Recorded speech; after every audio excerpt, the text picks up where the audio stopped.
अस्सलाम वालेकुम जी, welcome to my class. I hope आप सब ठीक होंगे। आज हम अपनी क्लाउड कंप्यूटिंग की फाइनल टर्म सीरीज़ में लेक्चर 35 कवर करेंगे which is network security basics. छोटा सा चैप्टर है, टोटल 2 मॉड्यूल्स हैं 181 and 182। So let's get started with module 181 which is internet security.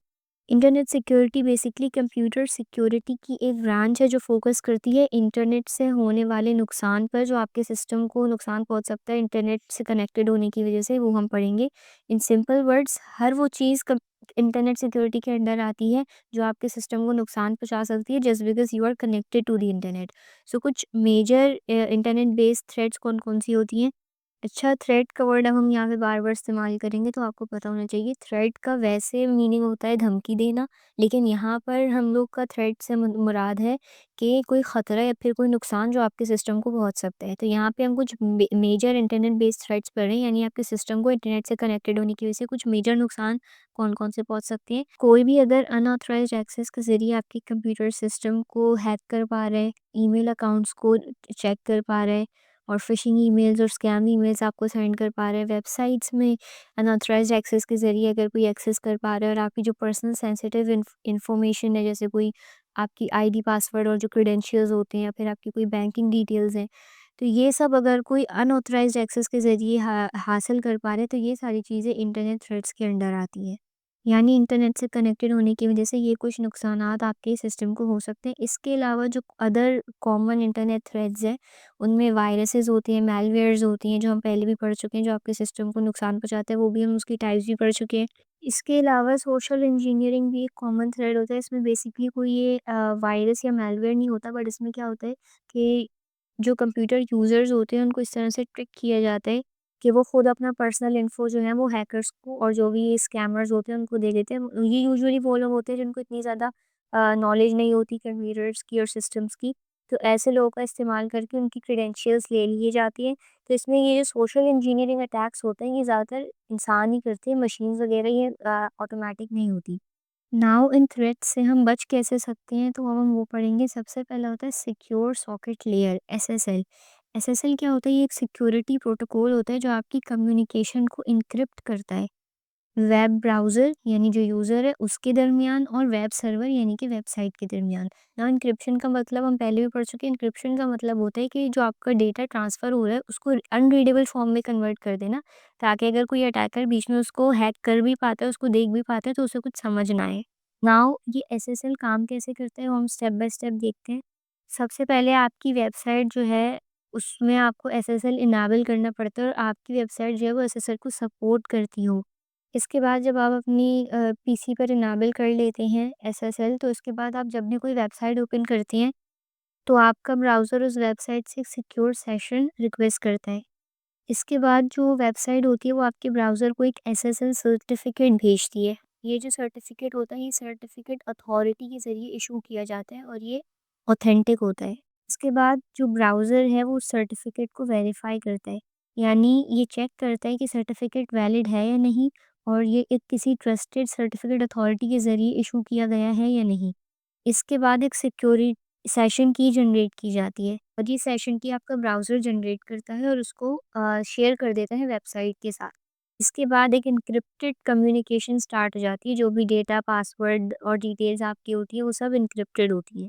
तो अगर आप कोई कभी वेबसाइट देखें जिसके कॉर्नर पे एक छोटा-सा लॉक बना हुआ आ रहा हो, तो इसका मतलब वो वेबसाइट एसएसएल प्रोटेक्टेड वेबसाइट है। और एक और सिंबल होता है ये पहचानने का, ये साइन होता है कि कौन सी वेबसाइट प्रोटेक्टेड है, यानी अगर उसके शुरू में उसका जो लिंक होता है उसके शुरू में अगर एचटीटीपी है, इसका मतलब वो सिक्योर नहीं है, और अगर एचटीटीपीएस है तो इसका मतलब वो सिक्योर वेबसाइट है। हाँ, जब हम किसी फॉर एग्जांपल ऑनलाइन शॉपिंग कर रहे होते हैं तो अपनी अगर पहले से प्रीपेड हमारे ऑर्डर्स होते हैं और हम अपनी कार्ड डिटेल्स डालती हैं, तो वो डिटेल्स जो है हमारा डेटा चोरी हो सकता है। अगर कोई मिडलमैन अटैक हो, जैसे डेटा आप अपना कार्ड के डिटेल्स डालनी है वेबसाइट तक पहुँचने से पहले बीच में कोई अटैकर आ जाए, या फिर आपकी पासवर्ड जो है वो अटैकर को मिल जाए, आपकी क्रेडिट कार्ड डिटेल्स किसी और के पास चली जाए। तो इन सब चीज़ों से प्रोटेक्ट करने के लिए एसएसएल इस्तेमाल किया जाता है। नाउ अगर हम इस मॉड्यूल को समराइज़ करें, तो internet security basically internet based threats से प्रोटेक्शन आपको देती है, आपके सिस्टम को देती है। और एसएसएल क्या होता है? ये एक प्रोटोकॉल होता है जो ब्राउज़र और सर्वर के दरमियान डेटा को एन्क्रिप्ट कर देता है। और आपको कैसे पता लगेगा कि अगर कोई वेबसाइट जो है वो एसएसएल प्रोटेक्टेड है या नहीं? अगर उसके लिंक के स्टार्ट में एचटीटीपीएस है और प्लस वो एसएसएल एन्क्रिप्टेड है, तो इसका मतलब वो एक सिक्योर वेबसाइट है। इसके बाद moving on to next module 182 which is wireless network security. Now आपके वायरलेस नेटवर्क को डेटा थेफ्ट से, अनऑथराइज्ड एक्सेस से, अटैक से सेव करने के लिए वायरलेस सिक्योरिटी होती है। वायरलेस नेटवर्क जैसे कि फॉर एग्जांपल वाईफाई होता है। तो वायरलेस सिक्योरिटी में सिंपली हम अपने डेटा को थ्रू एयर सिक्योर कर रहे होते हैं, नॉट केबल्स के ज़रिए। नाउ क्योंकि जो वायरलेस सिग्नल्स होते हैं किसी नेटवर्क के वो थ्रू द एयर ट्रैवल करते हैं, तो किसी भी आसपास के बंदे के लिए बहुत आसान होता है कि वो उनको कैप्चर कर सके और उनका गलत इस्तेमाल कर सके। तो वायरलेस नेटवर्क्स में कुछ मेजर थ्रेट्स कौन-कौन से होते हैं? First is ईज़ड्रॉपिंग। नाउ जब आपका डेटा ट्रांसफ़र हो रहा होता है फ्रॉम सेंडर टू रिसीवर, तो वो छोटे-छोटे पैकेट्स की सूरत में ट्रांसफ़र हो रहा होता है। ये पैकेट्स जो हैं वो ट्रैवल के दौरान ईज़िली इंटरसेप्ट किए जा सकते हैं, रिकॉर्ड किए जा सकते हैं। तो जो हैकर होता है उसको किसी फ़िज़िकल एक्सेस की ज़रूरत नहीं होती। वो इन सिग्नल्स को आराम से कैप्चर करके इसका मिसयूज़ कर सकता है। सेकंड थ्रेड होता है डेटा मॉडिफिकेशन, यानी ड्यूरिंग द ट्रैवल प्रोसेस जब ये डेटा ट्रांसफ़र हो रहा होता है उस दौरान आपका डेटा मॉडिफाई भी किया जा सकता है और उसमें चेंजेस की जा सकती है। तो ये जो थ्रेड होता है ट्रैफिक मॉडिफिकेशन का, आपके डेटा को चेंज करने का, ये वायरलेस नेटवर्क्स में ज़्यादा होता है as compare to wired networks. Third is denial of service attack. किसी भी डॉस अटैक के लिए वायरलेस एक्सेस पॉइंट जो है वो ईज़ी टारगेट्स होते हैं। वायरलेस एक्सेस पॉइंट क्या होते हैं? आपके घर में अगर वाईफ़ाई लगे तो उसमें जो डिवाइस होती है जिसमें 2 एंटीनाज़ निकले होते हैं, जिसके ज़रिए आप सिग्नल्स होते हैं और आप अपने लैपटॉप्स को, मोबाइल्स को, हर चीज़ को उससे कनेक्ट करते हैं। तो अगर इस एक्सेस पॉइंट को फ्लड कर दिया जाए बहुत सारी रिक्वेस्ट के साथ, तो इससे वाईफ़ाई अनअवेलेबल हो जाता है और ये एक डॉस अटैक कहलाता है। हमने पढ़ा था पहले भी DoS attack, denial of service attack क्या होता है? कि हैकर आपके डिवाइस पर, आपके सिस्टम पर इतनी सारी रिक्वेस्ट भेज देता है कि जिसके बाद जो एक्चुअल यूज़र्स होते हैं, वो एक्सेस नहीं कर पाते आपकी सर्विस को, आपके सिस्टम को। तो इन कुछ थ्रेट्स की वजह से जो वायरलेस नेटवर्क्स होते हैं, वो और ज़्यादा वल्नरेबल होते हैं और ज़्यादा वीक होते हैं as compare to wired networks, क्योंकि वो एक ओपन मीडियम में रन कर रहे होती हैं, सिग्नल्स उनके ट्रांसफ़र होते हैं और वो बहुत ओपन मीडियम होता है, कोई केबल्ड मीडियम नहीं होता। तो क्योंकि ये वायर्ड नेटवर्क से ज़्यादा वल्नरेबल होते हैं, तो इसलिए इनके लिए अलग सिक्योरिटी प्रोटोकॉल्स भी होते हैं। So first security protocol for wireless security is wired equivalent privacy। इसका सिंपली गोल होता है कि वो आपको सेम सिक्योरिटी सिक्योरिटी दे जैसे कि वायर्ड नेटवर्क्स को दी जाती है, वैसी ही सिक्योरिटी वायरलेस नेटवर्क्स को भी दी जाए। नाउ इस सिक्योरिटी प्रोटोकॉल की कुछ इंपॉर्टेंट पॉइंट्स हैं जो याद रखना एग्जैक्ट बहुत ज़रूरी है और ये आ सकती हैं आपके एमसीक्यूज वगैरह में और शॉर्ट क्वेश्चंस में। वायर्ड इक्विवेलेंट प्राइवेसी में जो सिक्योरिटी स्टैंडर्ड इस्तेमाल होता है इट इज़ IEEE 802.11 और इस प्रोटोकॉल में RC4 एन्क्रिप्शन इस्तेमाल होती है। अगर आपको याद हो तो हमने क्रिप्टोग्राफी वाले मॉड्यूल में पढ़ा था साइफर टेक्स्ट होती है, यानी कि आपके सिस्टम को एक अनरीडेबल फॉर्म में कन्वर्ट सॉरी आपके डेटा को अनरीडेबल फॉर्म में कन्वर्ट कर दिया जाता है और उसकी की होती है। तो वो की सिर्फ जिस बंदे के पास होगी सिर्फ वही उस डेटा को डिक्रिप्ट करके रीड कर सकता है। तो ये RC4 एक fast simple symmetric stream cipher होता है जो कि आपके डेटा को बाइट बाय बाइट इनक्रिप्ट करता रहता है यूजिंग अ शेयर्ड सीक्रेट की। और ये जो की साइज़ होता है ये 40 टू 128 बिट्स तक का होता है।